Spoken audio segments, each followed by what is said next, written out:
যে আপনি নিজে বিশ্ববিদ্যালয়ের ছাত্র রাজনীতি করেন, কিন্তু আপনি হলে রাজনীতি হইতে দিবেন না, ফ্যাকাল্টিতে রাজনীতি হইতে দিবেন না, তাহলে আমরা কি সবাই ওনাদের মতো যারা সচিবালয়ে রাজনীতি করবো?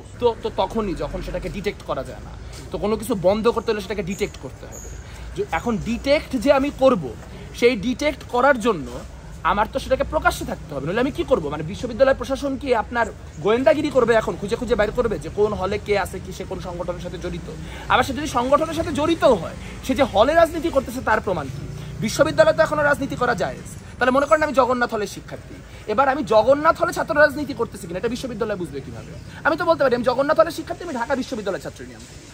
আর তার চেয়েও বড় কথা হচ্ছে যে এইটা কেমন কথা, একদিকে আমি ছাত্র শিবিরকে বলতেছি যে আপনাদের গোপন কমিটিগুলো প্রকাশ্যে আনেন, আবার ছাত্রদল কমিটি প্রকাশ্য করাতে বলছি এবার বাতিল করেন। তাহলে যে গোপন সে প্রকাশ্যে আনবে কেন? যে গোপন তাকে আপনি বলতেছেন প্রকাশ করেন, যে প্রকাশিত আপনি তাকে বলতেছেন বাতিল করেন।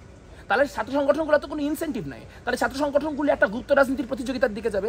এইটা বিশ্ববিদ্যালয়ের ছাত্র রাজনীতি যে বর্তমান অবস্থা, সেই অবস্থার থেকে আরো ভয়াবহ করে দিবে। আপনাদেরকে একটা জিনিস মনে করিয়ে দিতে চাই যে এই পাগলামিতে এই বিশ্ববিদ্যালয় প্রশাসন গত আগস্টে উঠেছিল, এবং তারপরে কি হলো, হলগুলোতে মব কালচার তৈরি হলো এবং আমরা তোফাজ্জল হত্যাকাণ্ড দেখলাম।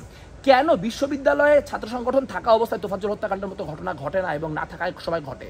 তার কারণ হচ্ছে ক্ষমতার চর্চা এবং রাজনৈতিকতা তখনও থাকবে, কিন্তু তখন কেউ কারো দায় নিবে না। কারণ যেহেতু ওখানে কোনো পোস্ট নাই, কেউ জানে না কে কার নেতা, কে কার কর্মী, কাজেই কোনো একজন ছাত্র সংগঠনের কর্মী যদি ক্ষমতার অপব্যবহার করে কাউকে নিষ্পেষিত করে, তখন ওই সংগঠন বলবে কই তোমার কর্মী না, কাজে তার কোনো দায়ও নিতে হবে না।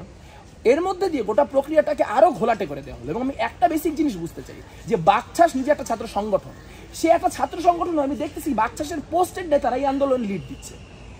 তাহলে এটা কিভাবে সম্ভব যে আপনি নিজে বিশ্ববিদ্যালয়ের ছাত্র রাজনীতি করেন, কিন্তু আপনি হলে রাজনীতি হইতে দিবেন না, ফ্যাকাল্টিতে রাজনীতি হইতে দিবেন না? তাহলে আমরা কি সবাই ওনাদের মতো যারা সচিবালয়ে রাজনীতি করবো? আমরা তো সচিবালয়ে রাজনীতি করি না, তাহলে আমাদের তো হলেই রাজনীতি করতে হবে, আমাদের তো ফ্যাকাল্টিতে রাজনীতি করতে হবে। আর হলে আর ফ্যাকাল্টিতে যদি আমি রাজনীতি করি, তাহলে আমি কমিটি দিব না কেন?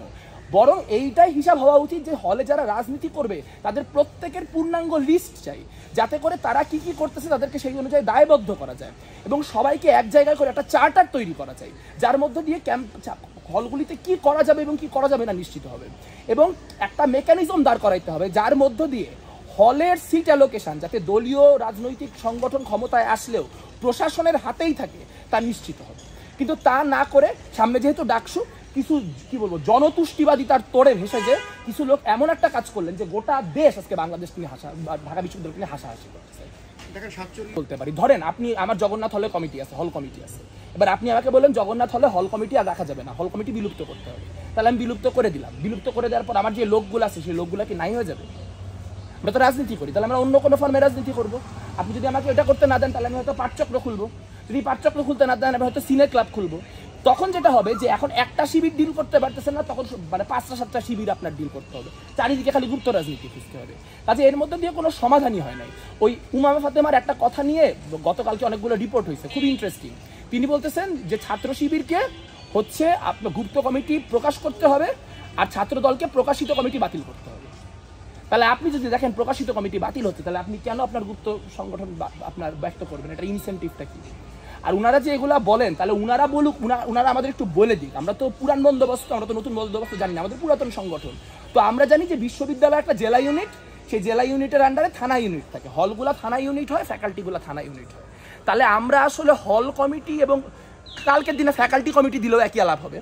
হল কমিটি, ফ্যাকাল্টি কমিটি এগুলা না দিয়ে ঠিক কি প্রক্রিয়ায় রাজনীতিটা হবে সেটার একটা রূপরেখা অন্তত উনারা দিক, উনারা কি চাচ্ছে যাতে বোঝা যায়।